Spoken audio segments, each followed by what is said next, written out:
Senator Fumeru, what is your point of order, please? Go straight to your point of order. Mr. Speaker, I wanted Senator Boni Khalwale to withdraw those ones he has used on and apologize to those lawyers, Mr. Speaker, because if we go that way, then, Mr. Speaker, we are degenerating to very funny things.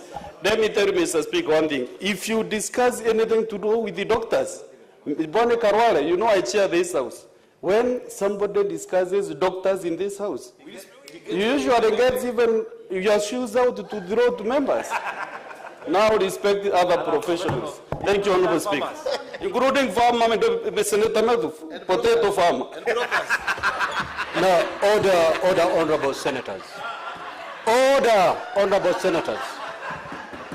Now, Senator Boni of Kakamega County. The competence or otherwise of council is not a matter of debate before this House. Kindly proceed to withdraw and apologize to council seated there. Proceed. Thank you, Mr. Speaker. Mr. Speaker, as a competent professional. Order, honorable senators. Order. Allow the honorable senator to proceed. Proceed to withdraw. Mr. Speaker, as a competent professional, I see no shame, I feel no shame in withdrawing. Mr. Speaker, going forward, I would like to remind the House that the decisions we make today, I have withdrawn. What more do you want me to do? Order, honorable senators. There is only one chair in these proceedings. Any member, now honorable senators, order, honorable senators. Senator Chimera, I'm giving you the caution of the day. You proceed, I throw you out. Conclude.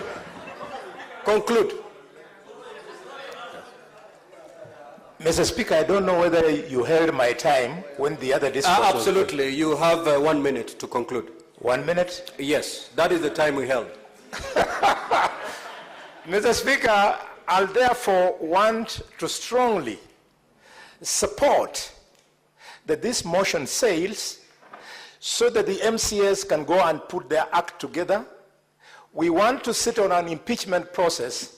Honorable Senator, for the record, you were to withdraw and apologize, then proceed to conclude your submissions. You've done only one limb. You have withdrawn. Kindly complete by apologizing, then conclude on your submissions. Mr. Speaker, as I apologize, I conclude.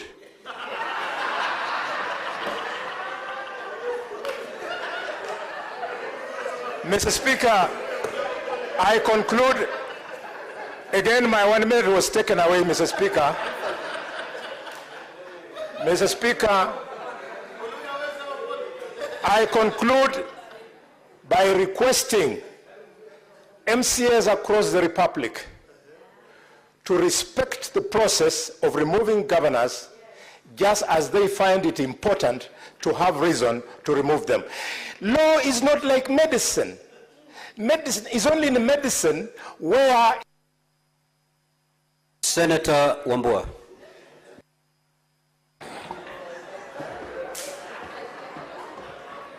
I thank you, Mr. Speaker. Mr. Speaker, I see excitement. I don't know why there's excitement. Mr. Speaker, I stand here to say only two things. One, Mr. Speaker, is to try and give comfort to the majority leader, Senator Cheruiyot, that he shouldn't worry so much about what happened in the Kericho case.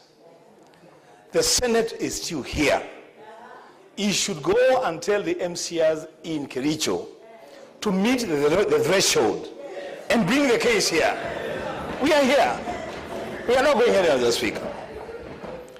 Second, Mr. Speaker, when you took me for training the other day, Mr. Speaker, and the trainer kept saying, Mr. Speaker, the order, honorable senators. Order, Senator Fernandi. Order, Senator Fernandi. Mr. Speaker, and the trainer kept saying that as leaders, the process is as important as the outcome. I did not know that I was being prepared for such a time as this. Mr. Speaker, when I reflect back in 1995, in the O.J. Simpson case, where everybody in the courtroom believed that O.J. Simpson was guilty of murder. And evidence adduced by counsel of a glove that they said was used in the murder. And O.J. Simpson was told to try the glove. And it did not fit. And the counsel moved the court and said, if it doesn't fit, you must acquit. It doesn't matter, Mr. Speaker, what the governor of Isiolo has done, and I can tell you, Mr. Speaker, he has appeared before me once in the CPAC. And I have serious issues with the way that county government is being run. Serious issues. But Mr. Speaker, those issues aside, the process must bear us out. We are here debating the process by which the governor was brought here. We cannot be the people, Mr. Speaker, that circumvent the same process to fast-track the hearing.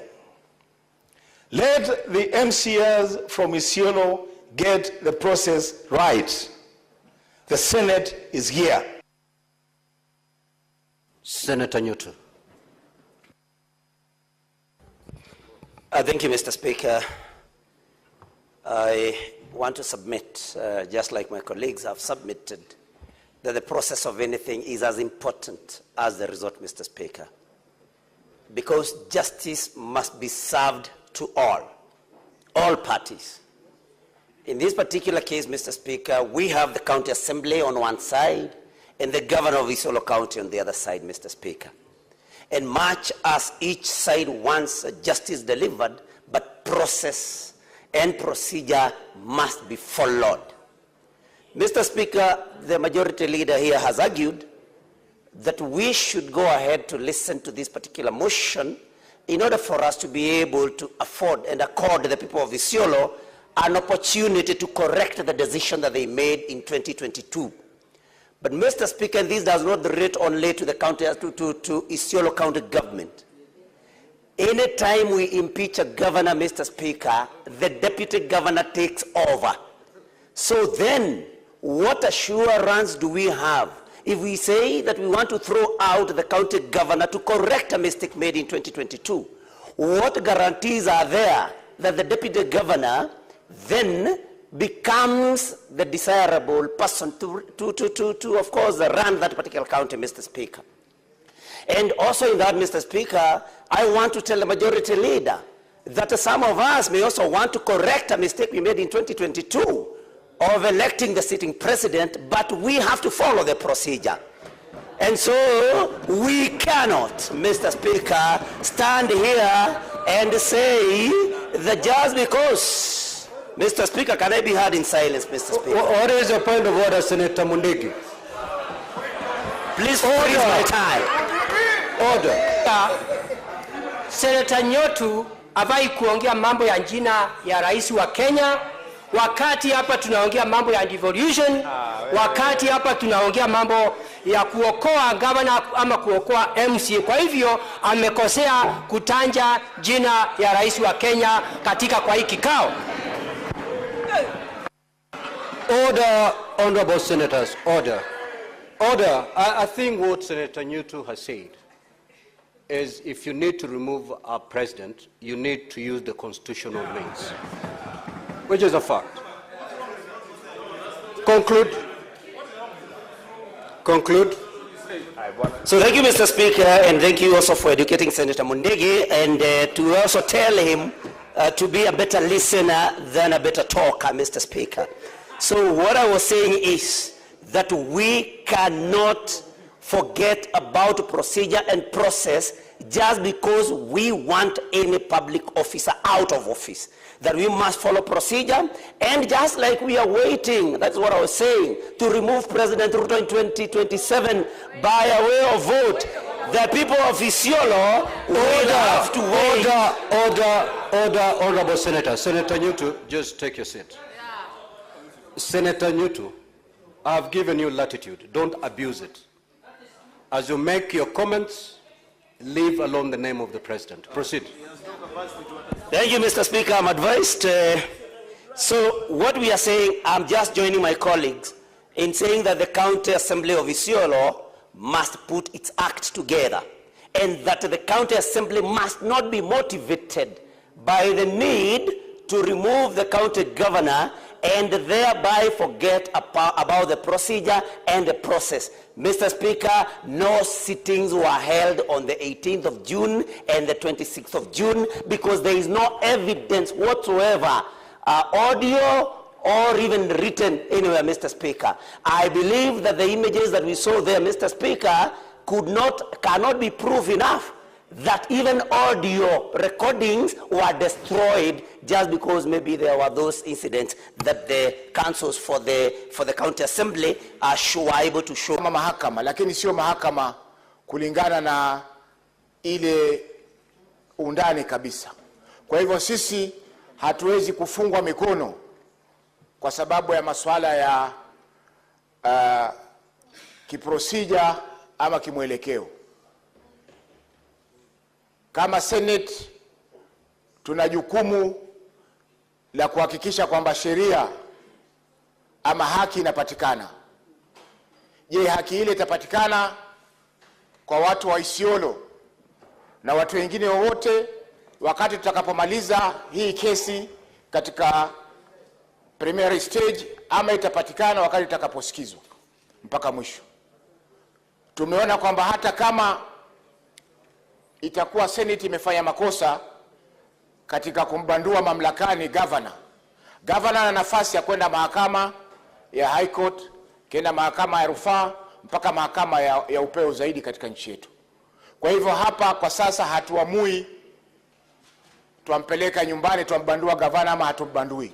Hapa tunachoamua ni kwamba je, tusikize ushahidi wote kamili ili tuweze kupata taswira kamili ya yale ambayo yalitokea kule Isiolo. Kama ushahidi ambao utasikizwa hautaweza kufikia kile kiwango kinachohitajika na sheria, basi itakuwa hatuna budi kumwachilia. Lakini kwa sasa itakuwa ni kinyume na vile vile pia ni dhulma kwa watu wa Isiolo iwapo tutaweza kumaliza kesi hii katika hii mahali ambapo imefikia katika hatua ya mwanzo kabisa kulingana na sheria. Kwa Mheshimiwa Spika, mimi napinga hii hoja ya kupitishwa kwa hii primary objection. Nasema kwamba wacha kesi iendelee mpaka mwisho, kwa sababu hakuna chochote ambacho tutapunguza ama tutaongeza tukiendelea mpaka mwisho. Asante Mheshimiwa Spika. Senator Ali Roba. Thank you very much, Mr. Speaker. First and foremost, and albeit the fact that the times given is very short, the issue before us that is to be determined as a Senate is the impeachment of the governor. And that justice can only be arrived at if we look at the substance of the case to logical conclusion prior to killing the case before it even starts. The saddest point, Mr. Speaker, is that even listening this case, whether the governor is impeached or he is not impeached, Isiolo County is at a very desperate situation. The situation in Isiolo County, whether the governor is impeached or not impeached, is not going to improve because of the lawlessness that has prevailed in that Isiolo County. Mr. Speaker, I see no harm for the Senate of the Republic of Kenya, just like any other court, despite the fact that preliminary objections will be raised, for the Senate to listen to the substance of the case and make a determination after all the evidence has been heard and processed. Because what we are trying to do is to kill the case before it has even started. Yet the same issues would be able to be brought forth in the substance of the case in terms of trying to debate and get. This is not about whether the governor can be impeached or not impeached, but is whether the Senate can listen to the case, exhaustively, to be able to determine from a very informed point of view that this case has been substantiated or not substantiated on the basis of the evidence that will be presented before us. And the issues that has been shared will come out to light with even more evidence. It could even give, a very decisive position for us to be able to make two serious references within the evidence that are produced by the county assembly or the council for the governor, for that matter. I oppose this motion and seek to convince my colleagues that we are better off determining this case after having listened to the substance of the case exhaustively to its logical conclusion. Mr. Speaker, sir, I oppose. Senator Omtata.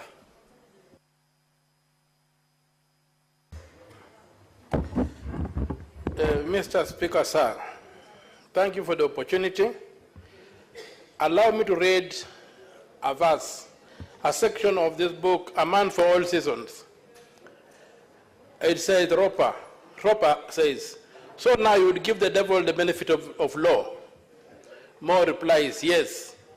What would you do? Cut a great road through the law to get after the devil? Roper replies, I would cut down every law in England to do that. More replies, oh, and when the last law was down and the devil turned round on you, where would you hide, Roper? The laws all being flat. This country is planted thick with laws from coast to coast. Man's laws, not God's. And if you cut them down and you are just the man to do that, do you really think you could stand upright in the winds that would blow? Yes, I would give the devil benefit of law for my own safety's sake. So, Mr. Speaker, sir, those words that were uttered, that were written in 1960 in the play A Man for All Seasons, underscore my position that we must uphold the rule of law in this country. Article 3, Clause 1 of the Constitution calls upon us to do just that, and having listened to the motions here, from the way the matter was conducted, clearly we had two motions before this House, with an application for dismissal based on the fact that there was no hearing, and there was a preliminary objection based on the fact that there was a court order. So, disposing of that motion, when you allowed evidence to be adduced to move into a motion, I would say that having listened to what was presented, there was no sitting of the assembly that meets the threshold in law. The assembly has got a designated place where it sits. The assembly has got clear procedures to be followed. And unfortunately, the evidence before us is such that that sitting did not take place. Number two, we were told that we could ignore the court orders. I would like to persuade the Land Council, who are saying that the High Court had no business to intervene, to look at Article 165 of the Constitution. Senator from Busia County. Yes. Just restrict your submissions to the motion on the sittings. Yeah, so when we come to the second motion, you will make these comments. Okay. So I'm fully persuaded that there was no sitting that that gives us jurisdiction to sit. Senator Karen Nyamu. Mr. Speaker, with all due respect, this is a joke, and a dangerous one, Mr. Speaker. Where does the team of the County Assembly of Isiolo get the audacity to walk into this Senate without a shred of evidence that a sitting of a county assembly ever took place? Mr. Speaker, this is not a WhatsApp group. This is a constitutional institution Where is the Hansard? Where is the attendance record? And I want to be very clear. There was no sitting, and therefore there was no impeachment, Mr. Speaker. And with those very few remarks, I support. Senator Professor Tom Ojenda.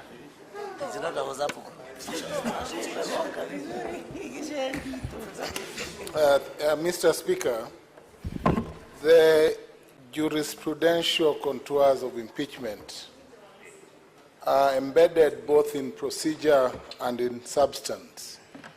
And now well settled, Mr. Speaker, in the case of Martin Nyaga Wambora and County Assembly of Embu, I took part in the case. The case of Mohammed Ali Mahmoud and County Assembly Wajir, Mr. Speaker, again I took part in the case and we got the governor back to office because there was a court order. And lastly, Kawera Mangaza and the County Assembly of Meru, and the recent case, Mr. Speaker, of Onyango Olo versus County Assembly of Kisumu. Mr. Speaker, the question as to whether there was a sitting is answered by the documents filed before the Senate. The affidavit of Salad Boru Guracha speaks to whether or not there was a sitting, and it is emphatic, Mr. Speaker, that there was no sitting. The second affidavit that we have, Mr. Speaker, on record is by Habiba Galgalo Jirma, who is the Chief Finance Officer and who also confirms that there was no sitting. The third affidavit is by the Honorable Abinur D. Mujilo, who is an elected member of Kina Ward and who confirms that there was no sitting. The next affidavit is by Honorable Diba Brushad Ali, who is the duly elected County Assembly of Isiolo member for Garbatula Ward, who also confirms that there was no sitting. Lastly, Mr. Speaker, and this is important, Shaban Mzungu, whose affidavit appears at page 46, confirms that on the 18th the assembly was locked. On the 26th, the assembly, the members were able to get in the assembly for 10 minutes and walk out. And that is where the substantive question as to whether there were proper recordings. Unfortunately, Mr. Speaker, this afternoon, I thought that counsel for the county assembly would have responded to the technical issues raised as to whether or not there was a sitting through the law. But unfortunately, Council Mawera fell into the tricks of his submissions by playing two videos that did not have voice recordings and that went, Mr. Speaker, to admitting that there were no proceedings at the assembly. It's very, very unfortunate that this case has to die. Mr. Speaker, I was prepared to proceed to the substance of the hearing. Senator Seki.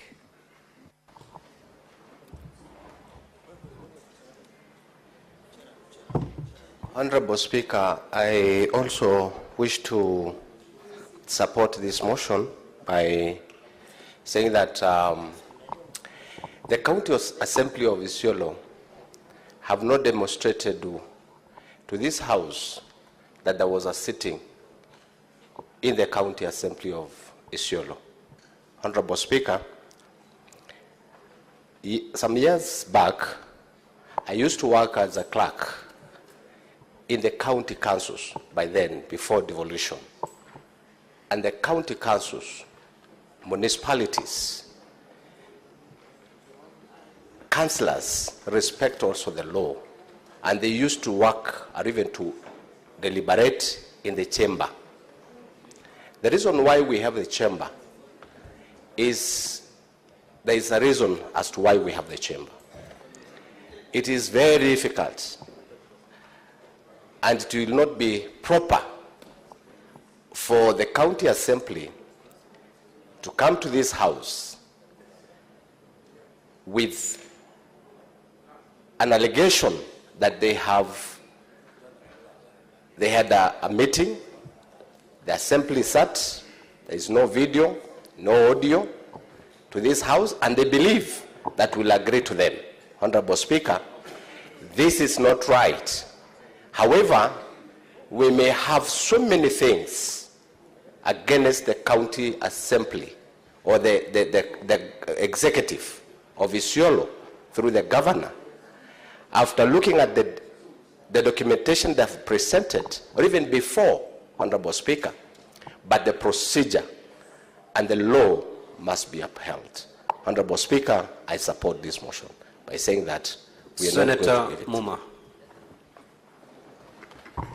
Thank you, Honorable Speaker.